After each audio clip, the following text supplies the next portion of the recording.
guys, welcome back to West Wild World. Today we're going to be talking about a bit of a touchy subject, especially in the South African reptile keeping world, and that is to do with these X-Armor gloves. I'm specifically talking about the Hercules R8E.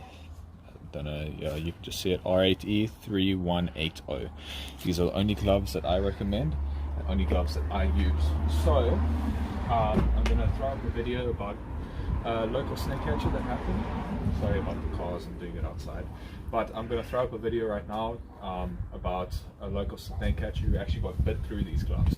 So I'm going to play it for you guys and then I'm going to break it down. The video, you can see it's very pixelated, but if you can't see, I will zoom in to show exactly what I am saying and talking about. So the guy had only one glove on, no hooks that I could see. So what he did was he went down. I'm using this piece of, I'm going to take out a puff at it, but I don't feel comfortable doing this with an actual snake. So he got the tail over here and he grabbed the snake just about, the head's over here, just about over here, so the snake could still turn around and bite. So what actually happened was the snake turned around and bit him along the seam over here. So obviously a weak point of the glove. But yeah, so that's sort of what happened. So yeah, a few things wrong with the video. He went down, it looked aggressive that how he got it. He tried to, it seemed like he tried to neck the snake, but he grabbed too far down. Also, when he picked up the snake, he took his eyes off the head. You never want to take your eyes off the head, no matter if you have your gloves, if you double hooking, if you have both pairs of gloves on. The main concentration obviously is the pointy end, the most dangerous end of the snake.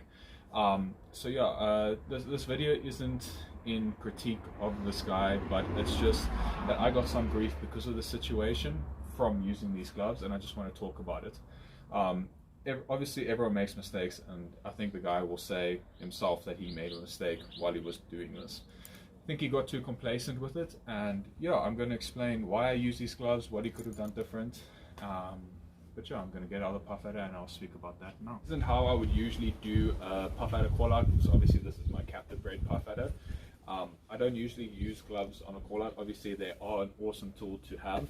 Same with hooks, same with tongs, same with everything. Everything's a good tool to have, but you can never get complacent with any of these things. But I'm going to take this puff adder out, explain what call outs usually go like with puff adders from my personal experience and with the people around me that are local snake catchers. But yeah, let me get this puff adder out. Beautiful male puff adder. And I'll show you. He's already a bit pissed off. But let's just get him straight out. If you would want to come out. So, this is a puff adder. Obviously not the same puff adder as in the video, because this is a Limpopo locality puff adder. So what he's doing right now is almost all the times on calls when you go for puff adders. I mean, sorry about that. Puff adder calls are usually the most uneventful calls to go out on, and it's very easy to get complacent on it, because you can go on 100 puff adder calls and there will be the most calm puff adders basically most of the time. I've only had about 1 or 2 puff adders actually strike at me on calls, so it's like very easy to get complacent around these guys because they aren't really an aggressive sort of snake, but yeah, the complacency will kill you more quick than the actual snakes will. But yeah, so for puff adder call outs, they usually stay in one position. Puff adders aren't active hunters, so they rely on their camouflage and things like that to hunt and to hide. The only time you'll catch a puff adder moving, if it's moving from hunting place to hunting place, or when it sheds, or obviously looking for water. So most of the time puff adders will be curled up in a hiding spot on call outs. As you can see in the video, this guy was in a garden. It seemed like he was just sitting in the middle of the garden. So what he did was he grabbed the puff adder over here with a bare hand. You can already see the puff adder eyeing my hand out. It's getting a bit pissed off. So this is something that I wouldn't do personally. And then he grabbed the snake about over there. So the snake still had a fully capable of going around and tagging him on his glove. So yeah, wasn't the best and smartest idea. And from what I've heard, those gloves took a lot of bites and they were very old. So obviously with everything, anything that wears sort of will lose the original functionality of it. You see I grab his tail too hard, instantly comes back at me. So it's very, very dangerous to tail puff adders if you don't know what you're doing. Sorry, my brain was sort of all over the place trying to get the words. But obviously you would want to replace these gloves every sort of 5 years. I do not trust these gloves with big adders like this, because they have quite nasty long fangs, even though they have been tested against Gaboon adders, Western Diamondbacks and things like that. These gloves, obviously, I like to use them for smaller snakes and sort of baby snakes, elapids with a lot smaller fangs.